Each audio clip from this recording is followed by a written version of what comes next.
The impact of COVID-19 pandemic to the Malaysian economy. Economy is an interrelated production which helps to identify the way of how scarce resources are assigned. COVID-19 has affected the economy drastically. For non-essential sectors, manufacturing and construction sectors were halted, expansionary fiscal policy has been enacted, and 13.8 billion in wage subsidies was offered by the government. For expenses on medical equipment, government has spent 1.7 billion on medical equipment. Majority funds went into paying allowances to frontliners, and the goal is to secure for vaccines and aid packages. Unemployment rate has increased due to the pandemic, and it reached its peak at 5.3% in May 2020. It had drastically affects the GDP growth of the country.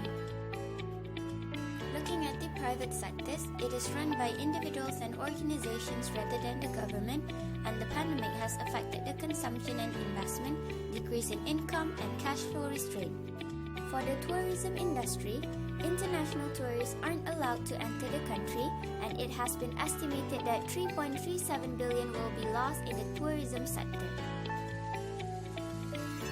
Moving on to external trade, there was a steep decline in April 2020 with a decrease of 16.4%, and this is because of less global demand as well as unfavorable external economic conditions.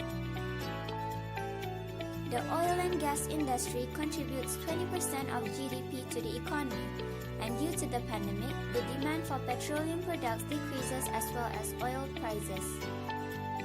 Foreign exchange rate can help determine the economic health of a country. Foreign currency exposure is affected by both foreign and domestic markets in the company, and it causes a decrease in living standards and increases the living cost of Malaysian citizens. Next, we will be looking at stock market. KLCI has been a downward trend hitting the lowest point due to MCO. Medical stocks and particularly glove manufacturers benefits a lot from this pandemic. Last but not least is gross domestic product GDP. There is a significant drop in GDP due to COVID-19, and most services and productions has been prohibited from operating, which affects the economy. As a conclusion, COVID-19 has disrupted Malaysia's economy drastically. What we can do is to get vaccinated and to ensure that we will live our normal lives back as well as to improve the economy.